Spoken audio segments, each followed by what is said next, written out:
Coming up on Valley View News, a man is dead after being struck by a metro train in Westlake.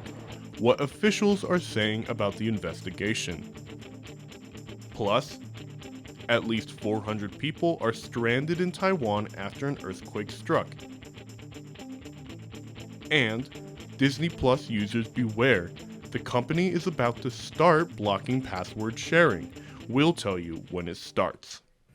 Hello everyone and welcome to Valley View News. I'm Marc Conroy. And I'm Giselle Lomeli. A person is dead and 3 others are recovering in a hospital after a wrong-way crash on the 10 freeway. CHP officials say the 3-car strike happened very early Sunday morning near Overland in West LA. The dead victim has not been identified. Investigations are underway on whether or not the wrong-way driver was under the influence. A 34-year-old man is behind bars after allegedly stabbing someone to death. Authorities say Gerardo Arroyo Almanza has been booked on suspicion of murder. The deadly stabbing was escalated by a family disturbance that happened Saturday morning in Simi Valley. The unidentified victim died in the hospital. A 32-year-old man was struck and killed by a metro train. Los Angeles police say it happened Saturday night. The man fell onto the tracks at the Westlake MacArthur Park Metro rail station. It is still unclear what could have caused the man to fall onto the tracks. The victim has not been identified. As the war in Gaza continues to rage on, 19 pro-Palestine protesters in Pomona were charged and released for trespassing Friday night outside of Claremont Police Department. Video shows dozens of college student protesters surrounding the station. Authorities say 30 to 40 protesters stormed inside the heavily guarded building and took over the president's office. The organizer, Pomona Divest Apartheid, said in an Instagram post that the protest was caused because of the removal of some pro-Palestine artwork. The school says students who participated are to be immediately suspended. A school in Santa Clarita is changing its longtime logo after people in the area rose questions about the controversy surrounding it. Valley View News was at the unveiling of the new mascot, which got some mixed reactions. 836 votes for Hart.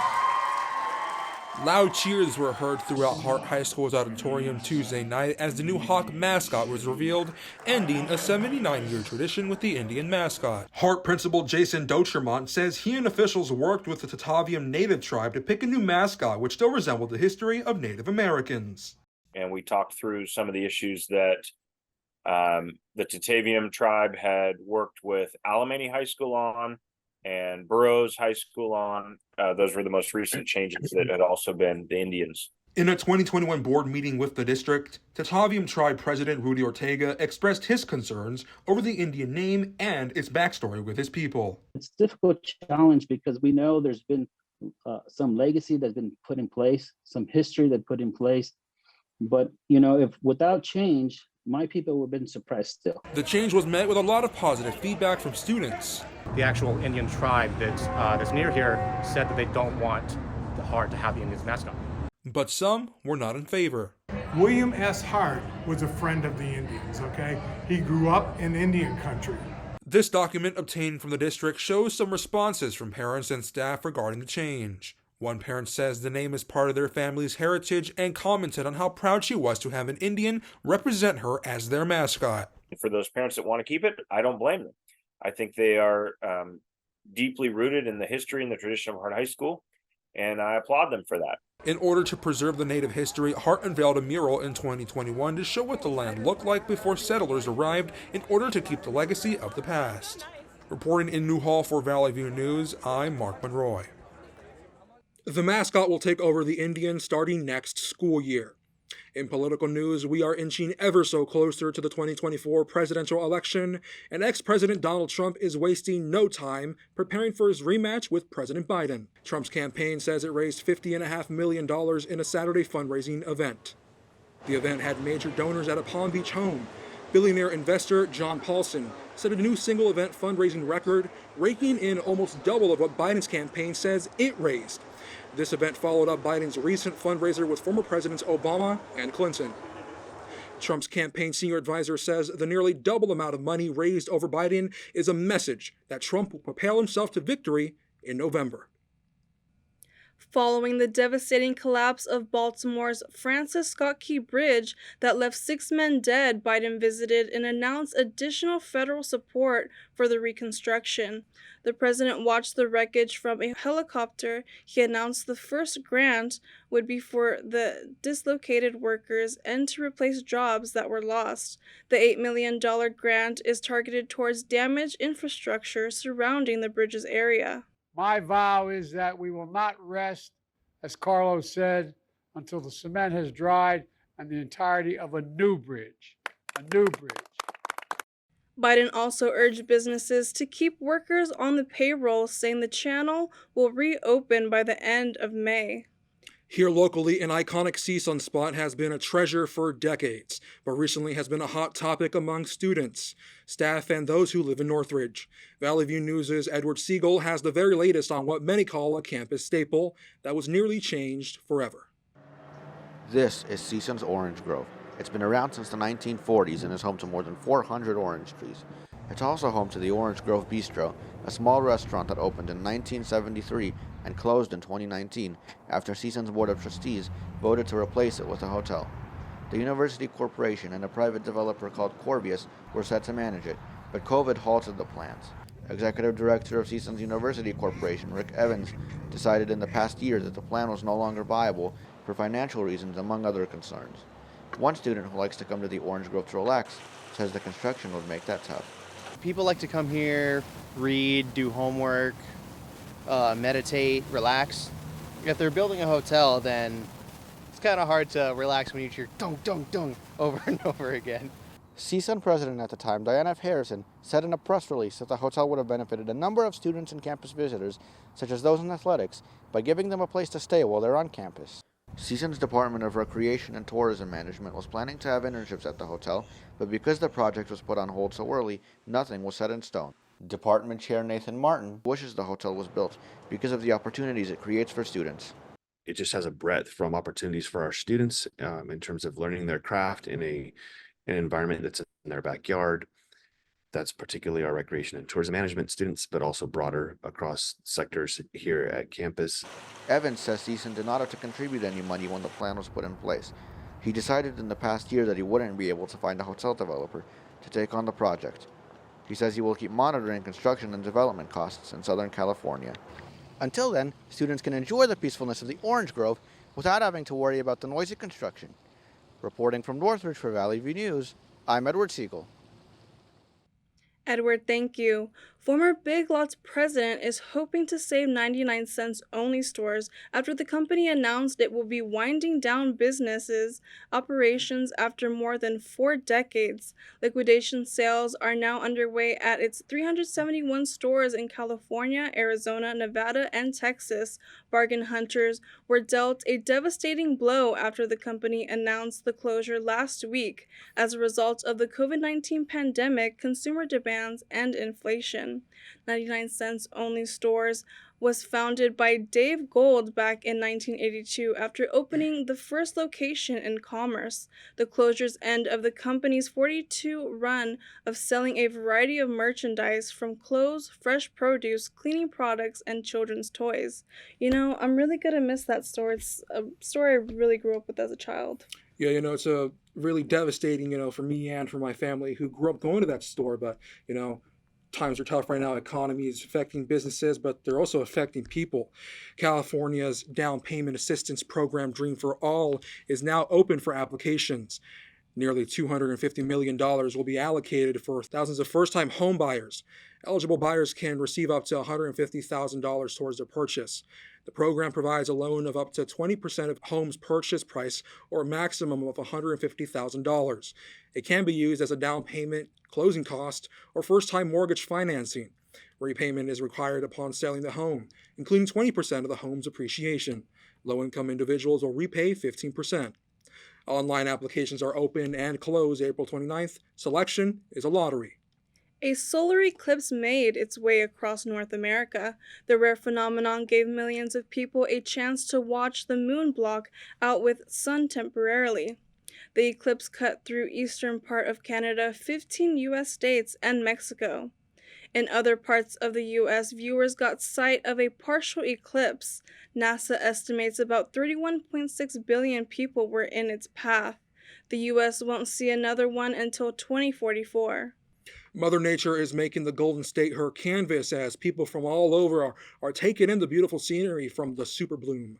Valley View News' Jasmine Kuza shows us how California's historically wet winter has led to an explosion of blooming flowers across many of its hills.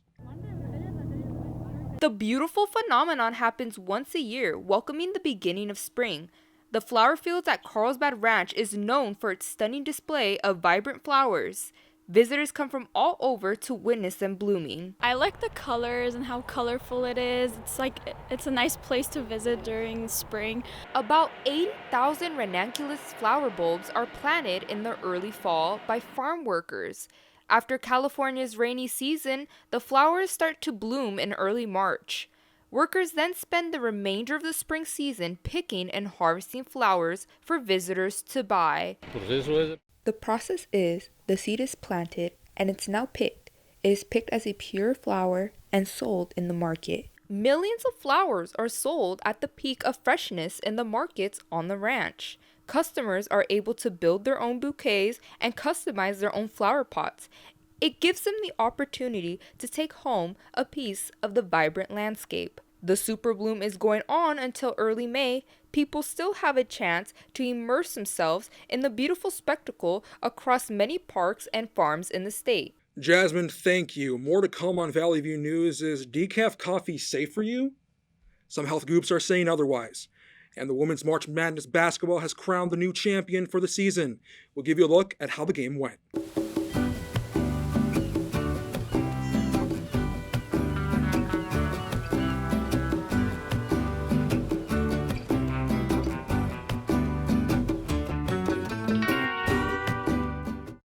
Welcome back. Let's travel to news overseas. Our very own Cooper Ignatian joins us now live with the latest international updates. Cooper, take it away. Thank you, Mark.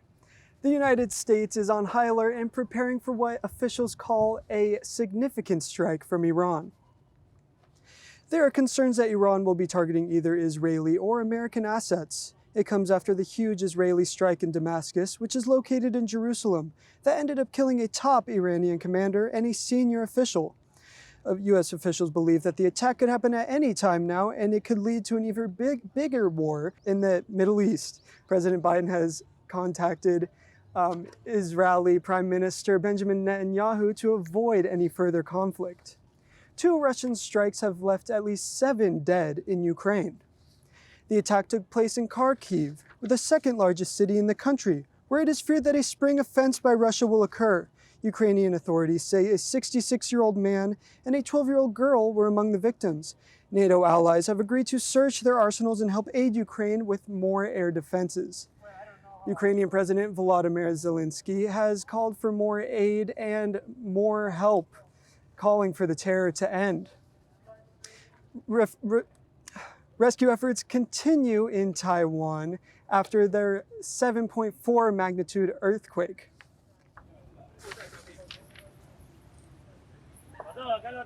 Okay. Authorities say hundreds are still trapped under rubble and debris, but rescue efforts have been slowed by bad weather conditions. The quake's death toll stands at 13, with about 1,000 injured and several others still stranded due to road blockages.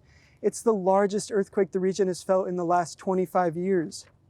Mexico has cut diplomatic ties with Ecuador after its Mexican embassy was raided in Quito to arrest former Ecuadorian President Jorge Glass.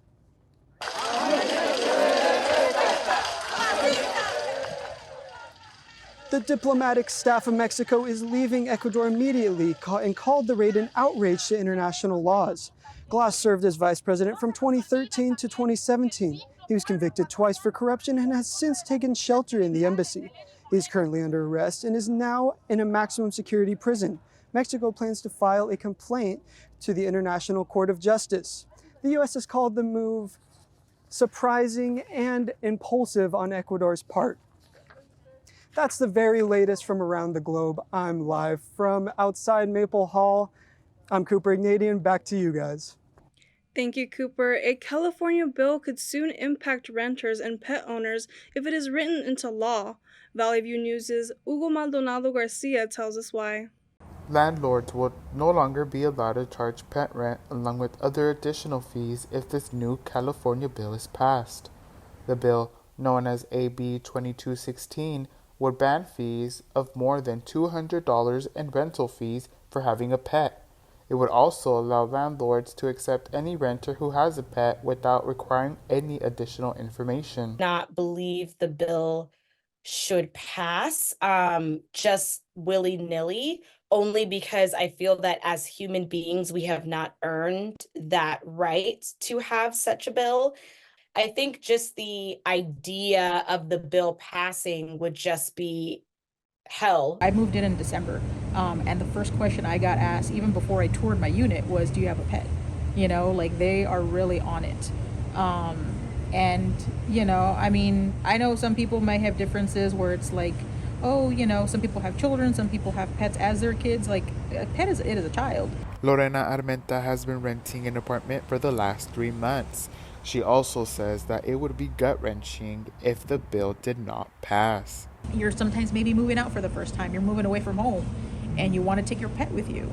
You know, like, sometimes that's your only connection to family that there is sometimes, you know, and for them to just completely strip that away. This bill would benefit many people who do not have to worry about looking into where to move and what buildings would allow pets to stay. From Reseda for Valley View News, I'm Hugo Maldonado Garcia. Hugo, thank you. Facebook and Instagram parent company Meta is being accused of censorship by a nonprofit newspaper and an independent journalist. Users who clicked links to articles by Kansas Reflector through Facebook last week were met with notices saying the links were cybersecurity threats. The links were eventually restored, except for an article specifically criticizing Meta for censoring posts related to climate change.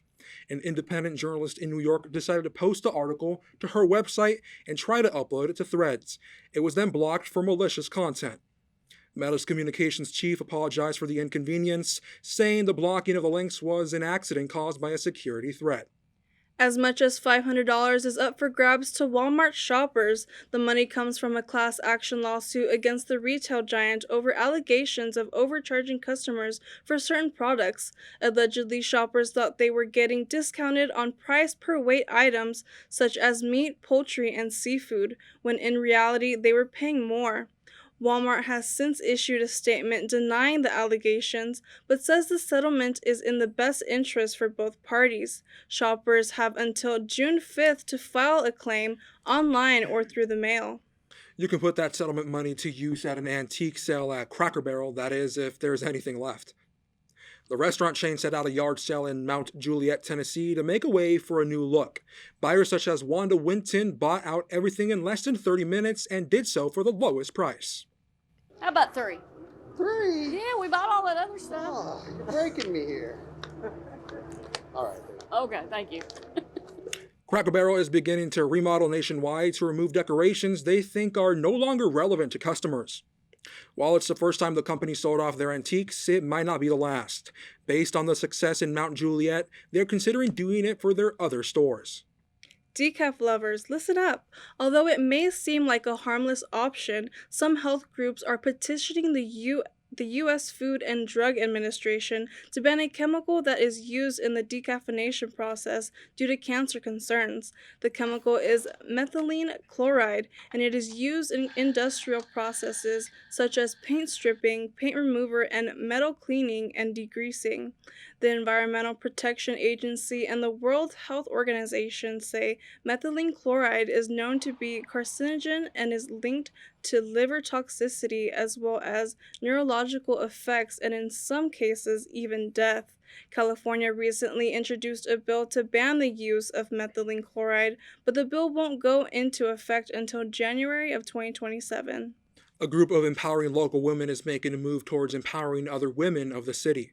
Valley View News' Valeria Yanez tells us how the West Hollywood's Women's Advisory Board is making a difference.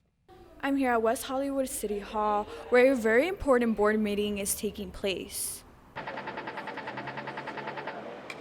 The Women's Advisory Board meets every month and is made up of 9 board members. This women-only board gathers up to discuss and solve the issues women are facing in the city of West Hollywood. Girls Fight Back is a world-renowned personal safety and empowerment-based self-defense company that trains women, men, girls, people of all gender identities with simple and practical personal safety and boundary-setting skills. Not only does this advisory board work towards keeping women safe, but they also advocate for the overall safety of everyone and equal rights for all. Women like Nicole Snell are proposing options such as bringing preventative safety training to this city. Camila Lopez, president of Equal Means Equal, is in the works of launching a campaign that the Women's Advisory Board could advocate and benefit from. So as of January 27th of 2020, women are legally equal in the United States. However, unfortunately, the administration has failed to publish, adopt, and enforce the amendment, which is why today we are launching a new campaign called Final Impact for the ERA to make sure that the work of hundreds of millions of women for over 1 century does not get swept into the dustbin of history. The Final Impact movement is launching on May 12, and it is the final effort by Equal Means Equal to get the Biden administration to publish the Equal Rights Amendment. This 28th Amendment doesn't just affect everyone in the United States, but for the future of women, it is necessary that it is published in order to prevent a rollback on women's rights. In West Hollywood, for Valley View News, I'm Valeria Ness. Valeria, thank you. When we come back, we now know when Pat Sajak will be on the Wheel of Fortune for the last time. Also, Iowa and Yukon make ESPN history. We'll tell you how. Stay with us. If you're buzzed and doing this to make yourself feel okay to drive, you're not okay to drive. Welcome back. Streaming giant Disney Plus is cracking down on password sharing. Disney CEO Bob Iger says the change could make up for lost profit and help grow the streaming service. The crackdown comes after Netflix started their process last May and has since then seen a growth of more than 100% in signups. Disney Plus will begin its password sharing crackdown in June, but most countries will prominently see the change in September. Pat Sajak's last episode hosting Wheel of Fortune has been announced. His last episode will be June 7th and will be the finale for the 41st season. Sajak revealed weeks after the show's 41st season aired that Ryan Seacrest will be replacing him as host. Seacrest said he can't wait to continue the tradition of spinning the wheel and working alongside the great Vanna White. Sajak has been the host of Wheel of Fortune since 1981, and co-host Vanna White, who operates the board and reveals the letters, has been on the show since 1982. Dynamic duo Olivia Wilde and Margot Robbie will be joining forces with X-Men producer Simon Kinberg for a feature adaptation of Deadpool's comic book character, Evangeline. The high-powered group will be teaming up with Robbie's company, Lucky Chap, and her partners Tom Ackerley and Josie McNamara for development. Kinberg will produce and Wilde will direct. It's unclear who will be playing Evangeline, an angel who battles demons and monsters in her fight against evil. As of now, the project has not been picked up, but will be pitched to studios and streamers in the upcoming weeks. In sports news, the South Carolina Gamecocks have won Women's March Madness for the second time in 3 years. They stayed undefeated for the entire year and got revenge on Iowa in the championship game after falling to the Hawkeyes last year. South Carolina had 30-second chance points off 18 offensive rebounds, exploiting Iowa's lack of size. Camila Cardoso, who was named the most outstanding player of the year, had 15 points and 17 rebounds in her final collegiate game before entering the WNBA draft. Iowa superstar Caitlin Clark will also enter the draft. Speaking of Caitlin Clark, she and the Hawkeyes made history again. Martin putting it on the deck, spinning inside, and finishing! In a playoff run where Iowa faced both the defending champions LSU and undefeated South Carolina, it was their match against UConn that made them the record books. The duel between Caitlin Clark and Paige Beckers was the most watched basketball game in ESPN history, averaging 14.2 million viewers. That made it the second most viewed game on ESPN of any sport outside of football. The game came down to the wire and Iowa won 71-69. On the men's professional side, the Utah Jazz are going through a rough patch. Starting on Friday, 8 players from the LA Clippers put up double figures against them. Terrence Mann led the scoring, putting up 19 points. The Clippers beat the Jazz 131-102. A few days later, Utah moved up the coast to San Francisco to face the Golden State Warriors, which wasn't any better. With arresting Stephen Curry, Klay Thompson took charge, draining 32 points. Utah was once again shut out with a final score of 118-110 Warriors. The Jazz are hoping to dig themselves out of a 12-game losing streak and a 9-30 loss away record. In baseball news, the Boston Red Sox are on a hot streak. After Jarren Duran hit a phenomenal tie-breaking home run, helping them beat the Los Angeles Angels 8-6 Friday night. The Red Sox hit 5 home runs, blowing the Angels' 2 late leads, while the Angels' Logan O'Hoppe hit a tying grand slam in one swing at the bottom of the 6th. The Red Sox scored a run in each of the last 3 innings to win the game. In other news, a restaurant in North Hills is making sure that dreams are coming to life, just like how it did for one business owner, one burger at a time. Valley View News has the inspiring story. With a few ingredients and a little creativity, former foster youth Ja'Cory Bagley was able to create a positive change in his life and also help those in need.